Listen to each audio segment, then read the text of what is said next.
Yo, what's going on, boys? Wanted to go ahead and upload this video mainly because of this guy's name. Not his gamer tag, but his actual team name of Zan Can't Save You.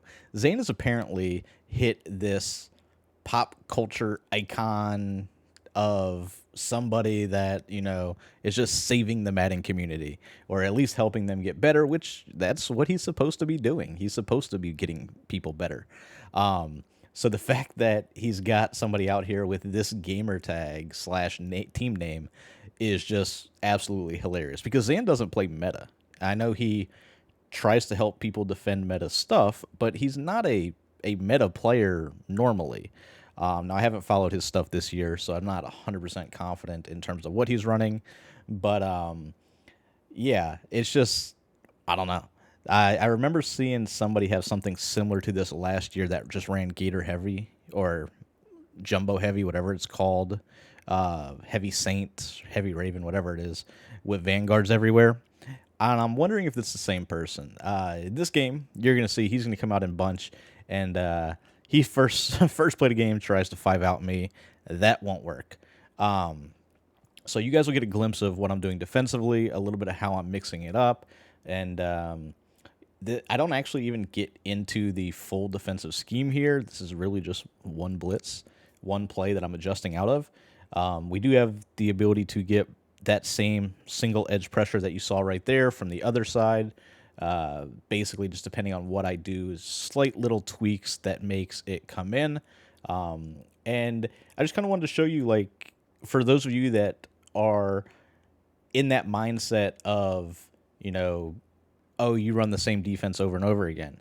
Watch how many times I make the same adjustments throughout the course of this game because my opponent knows what he's doing. In terms of at least being a solid bunch player. Now, is he a Clef or a Skimbo or a Dubby? No. Let's not even get it twisted.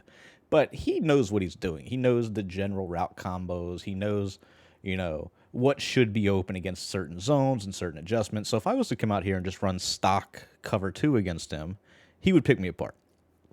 And you'll see through the course of this game, I play defense like I've always done, where I like to stay in one specific play and then just like adjust to take away certain things.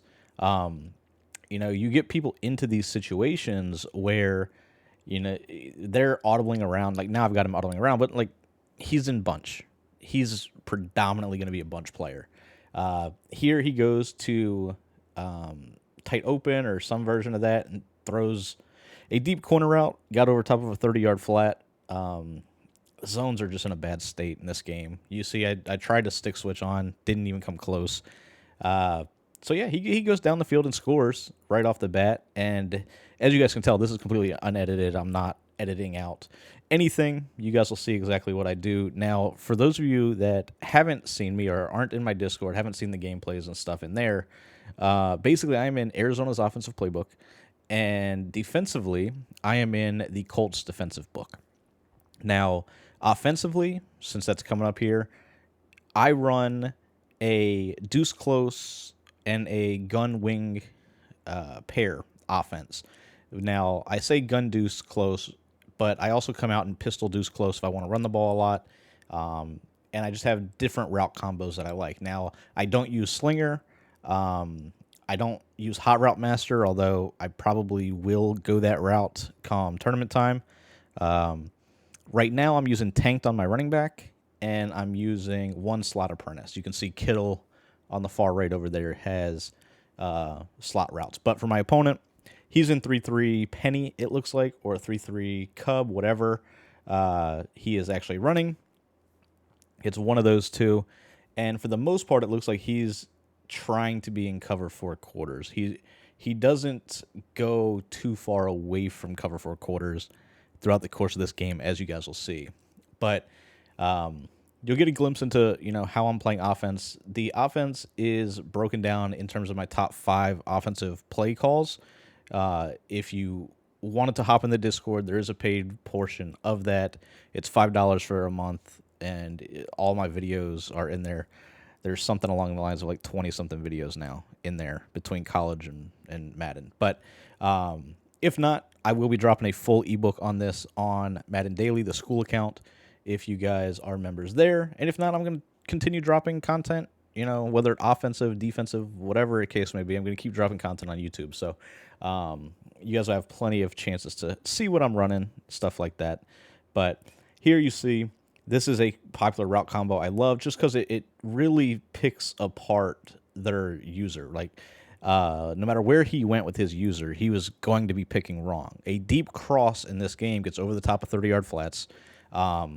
And if he doesn't have his hook set to 5, which where he's at running this 3-3 penny being in cover 4, he's only got one of them, unless he does something with his defensive line.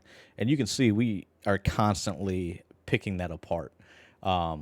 Just playing with his user, basically, because wherever he goes, we're going to have a route coming back open underneath of it. If he bites down too hard, we'll be able to throw the stuff over top. We have glitchy RPOs in this offense, a couple different ones, and there's just an example of one that allows me to throw to the flats real quick. Pretty much, this style defense is not going to give me problems. He's going to have the world's greatest switch stick, which he stick switches a couple times throughout the course of this game, but you can tell it's not something he's super confident in. And you can tell, like, with how I'm reading the field, there's not a whole lot of second guessing what I'm doing. And that's really where the switch stick comes into play, is against somebody. I'll use Decroft as an example because I played Decroft earlier today. His switch stick was probably the best I've seen this entire year. He was on the right hash, the left hash. He was in the middle of the field. Basically, as soon as I had something coming open, he was switch sticking to take it away. And that's clearly not the case here, right? You guys can see that. I don't know. He's pretty stubborn in this defense. I think this defense is okay in the sense that he can get with a good mug, he can get edge pressure, he can dumb out my running back. There's things that he can do if he wants to, but it requires him actually blitzing, and you can see that he doesn't really blitz, or at least he's not blitzing me, and that's one of those things where it comes into being off meta compared to meta, right?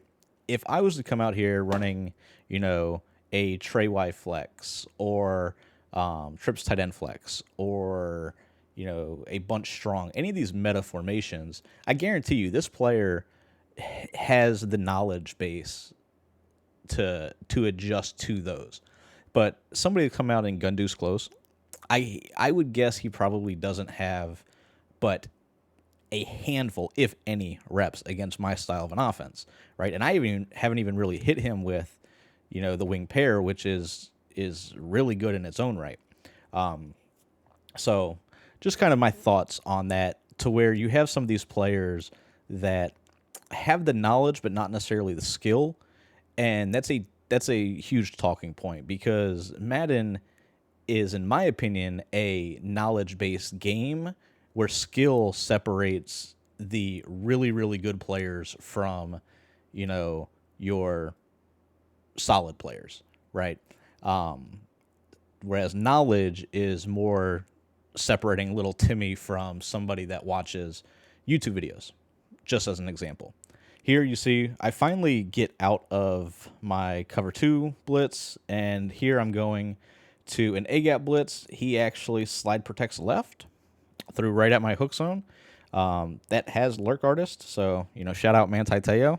That was about as invisible as his girlfriend right there, that zone he just played.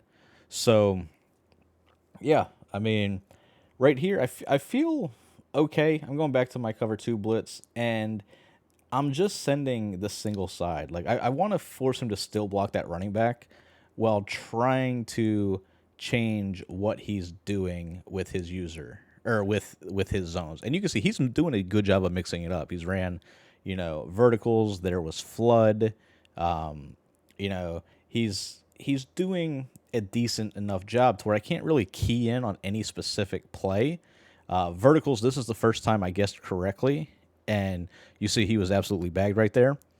3rd and 10, and now you can see, like, I'm starting to get into a rhythm defensively, to where I'm going to start getting aggressive. Where I've went single side blitz a lot. Here I'm going to just start manning up players, right? So you see I main up the solo side, I main up the running back. I have got that player he's motioning over cross-manned. I've got the slot to the right manned up.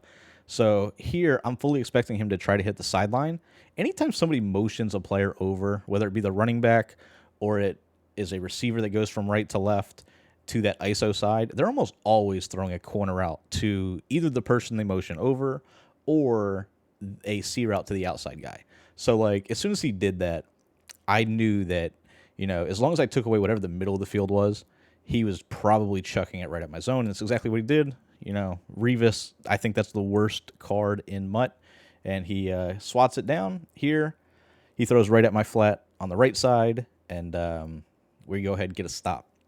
So right there, you saw like he moved the ball pretty efficiently against me.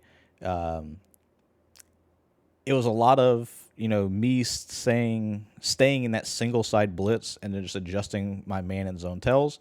Here you see I'm looking for the bomb. He switched sticks. I try to highball it over the top. I mean, that was probably bad.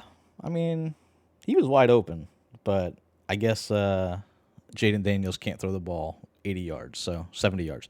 So maybe my bad, but I don't know. The way that I drop picks in this game and I swap picks, I'm calling fair game. Here you see me just abusing these wheel routes out of the backfield. The one thing that Quarters defense sucks against, in my opinion, is stuff out of the backfield, whether it be a wheel route, a running back streak. So you see I go to that combo a lot, and it just sets up everything else. Now here, I'm trying to, really pepper the sidelines. I'm trying to get him out of cover 4 quarters so that I can abuse the sidelines a little bit easier. And he's just not willing to do it.